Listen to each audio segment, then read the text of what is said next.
Joe Smiles here, Uncensored Natty Pro. I help overweight and obese people lose fat permanently. I'm also a rehab and strength and conditioning specialist, and I work with a renowned orthopedic surgeon who has the Tendon Pain Clinic on Harley Street in London. This is part 2 of 3 parts called How Your Brain and Your Fat Cells Make You Fatter or Slimmer. In part 1, I talked about one of 2 fat cells, namely leptin, and how it affects your brain and your mind. And in this part 2, I'll talk about how leptin affects parts of your brain that control your appetite and your behaviour and your cognition.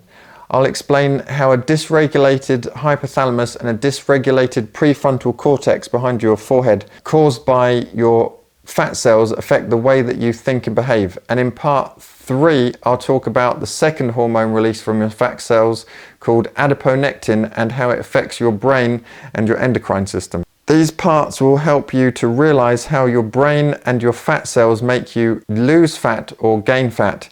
And this is why when you're overweight or obese or have some fat to lose, you must override your physiology and your body fat, which is influencing your psychology, with new mindset and psychological techniques to achieve permanent lifelong fat loss. The impact of leptin on your hypothalamus. Leptin resistance affects both your hypothalamus and your prefrontal cortex, and these effects can significantly influence your behavior and cognition. Leptin is a hormone produced by your fat cells that helps regulate your energy balance by signaling to your hypothalamus that your body has enough stored energy or fat. When your leptin binds to its receptors in the hypothalamus, it typically suppresses appetite and promotes energy expenditure. In leptin resistance, despite high levels of leptin in the blood, which is common in obesity, your hypothalamus becomes less sensitive to leptin signals. This means that your brain doesn't get the correct message that your body has sufficient energy stores. So as a result, your hypothalamus may continue to promote hunger and reduce energy expenditure, and this contributes to overeating and further fat gain. Disruption in hunger signals leads to an increased food intake, particularly for high-calorie foods, and a tendency to gain fat. This can create a vicious cycle where more fat leads to more insulin resistance, further impairing the hypothalamus's ability to regulate hunger and satiety. The impact of insulin resistance on your prefrontal cortex. So your prefrontal cortex is involved in higher order cognitive functions such as decision making, impulse control, and executive functioning. It helps you make rational decisions, resist temptations, and plan for your future.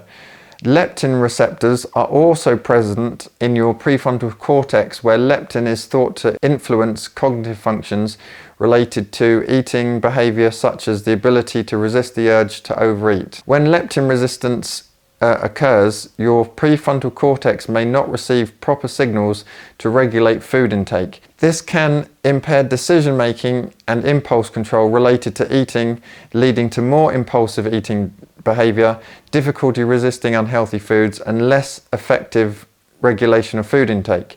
So when your prefrontal cortex doesn't receive the proper leptin signals, it can impair its ability to regulate food intake and control impulses.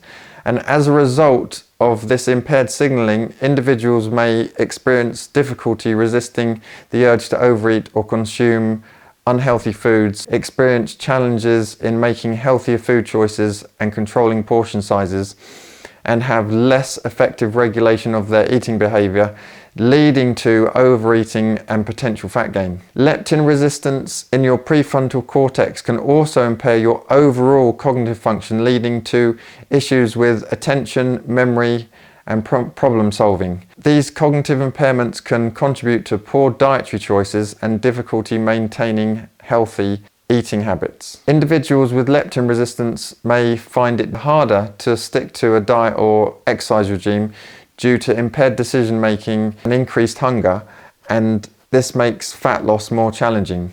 Let's look at the cognitive impairments and changes in behavior associated with leptin resistance from a dysregulated hypothalamus and prefrontal cortex, which can include experiencing more emotional distress, feelings of frustration, low self-esteem, and even depression. Okay, reduced ability to focus and maintain attention.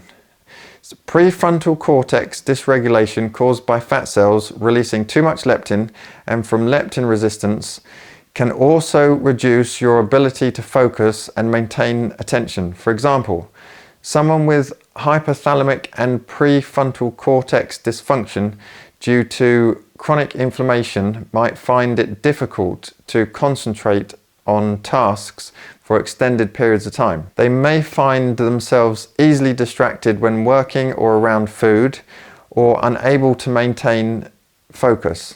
This is because inflammation can disrupt the neural pathways that help maintain attention and focus, making it harder to stay focused. The hypothalamus regulates attention through its connection with other brain regions and is less effective when it becomes dysregulated from adipocyte inflammatory markers and leptin resistance. Poor impulse control and risky decision making. So, poor impulse control and risky decision making are primarily linked to dysfunction in your prefrontal cortex, which is responsible for regulating behaviour, controlling impulses, and making thoughtful decisions. This leads to impulsive behaviours such as overeating, overspending, or engaging in risky activities in your life and your health without considering the consequences. While the hypothalamus plays a crucial role in regulating hunger, stress responses, and hormonal balance, it's not directly involved in impulse control. However, when your hypothalamus is dysregulated due to chronic inflammation, it can lead to hormonal imbalances that exacerbate mood issues and stress levels, which may indirectly contribute to poor decision making. The combined effect of hypothalamic and prefrontal cortex dysfunction can lead to a cycle of poor health behaviours, including an inability to resist healthy food choices. Difficulty with planning and organising.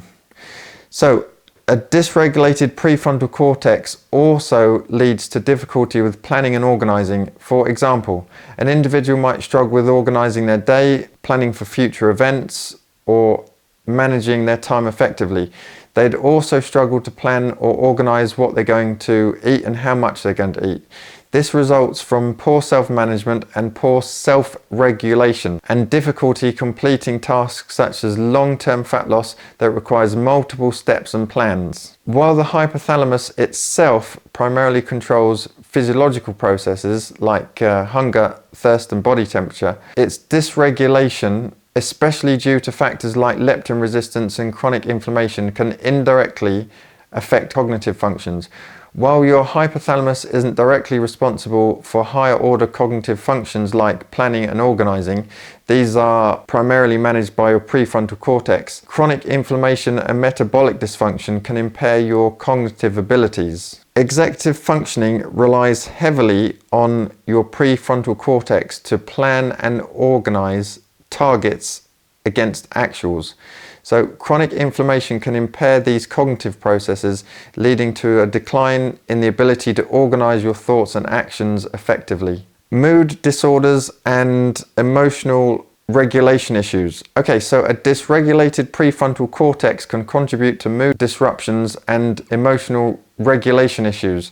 While your hypothalamus is crucial for regulating physiological responses to stress, your prefrontal cortex is more directly involved in mood regulation, decision making, and impulse control. Inflammation can disrupt the functioning of these brain regions, leading to mood swings, increased anxiety, and emotional instability. This in turn can result in poor decision making around health, such as emotional eating or impulsive reactions in stressful situations. Slower problem solving abilities. So, for example, a person with chronic inflammation might take longer to solve problems or may struggle with tasks that require quick thinking and adaptability. This could manifest in difficulty finding solutions to challenging situations or managing unexpected issues in daily life. This could also manifest in finding solutions to health, how to eat healthier, how to sustain exercise regimes when they have other things going on in their life. This is because inflammation can slow down cognitive processes and impair neural communication, which makes it harder to think critically or solve problems effectively. The hypothalamus, when inflamed or dysregulated by adipose hormones, contributes to this slowdown by disrupting the normal flow of information to your brain. But don't take my word for it. Let's look at two studies. So here's study 1, 2017, explaining that inflammation from fat cells contributes to increased energy intake and insulin resistance. Also, a high-fat diet causes pro-inflammatory mediators that negatively affect your hypothalamus and deterioration of glucose metabolism. In other words, your ability to effectively metabolize and use glucose becomes impaired. Okay, let's look at study 2, 2021. Here it explains that an increase in inflammation dysregulates the neuronal signaling in the hypothalamus and also increases further pro-inflammatory mediators such as macrophages and monocytes in the hypothalamus. This leads to defective feeding habits and defective insulin and leptin signaling, leading to obesity, diabetes and hypertension. Also, long-chain saturated fatty acids promote hypothalamic inflammation. Okay, summary. So to summarize, leptin resistance and chronic low-grade inflammation from your fat cells affects both your hypothalamus and your prefrontal cortex, leading to disruptions in hunger regulation, impulse control, decision making, and higher functioning skills. Higher functioning skills are often referred to as executive functioning. These skills are critical for complex cognitive processes that involve planning, decision making, problem solving, impulse control, and regulating social behavior. So these poor cognitive effects can result in increased food intake, difficulty resisting unhealthy foods, fat gain, problems regulating intake in social settings, and overall cognitive impairments. As a result, insulin resistance not only contributes to obesity, but also makes it harder for individuals to engage in healthy behaviors and manage their body fat levels effectively. In part 3, I'll discuss the second fat hormone called adiponectin and how it affects your brain and your endocrine system. If you're interested in how your mind and your brain play the biggest role in lifelong fat loss, you may want to consider buying my 2 ebooks on everything you need to know about your mind and your brain regarding permanent fat loss, and the other one is everything you need to know about nutrition and permanent fat loss. I'm currently writing them, so if you're interested, DM me or send me an email and I can let you know ASAP when I'm selling them. Also, if you haven't already, subscribe to my channel for more evidence-based practice and science. Give it a thumbs up if you liked it and leave any comments or questions below. I'll answer them all. Also, why not book in a free video call with me regarding my fat loss course, or subscribe to my blog on my website fatlossos.com, and I'll see you in part 3, the next video.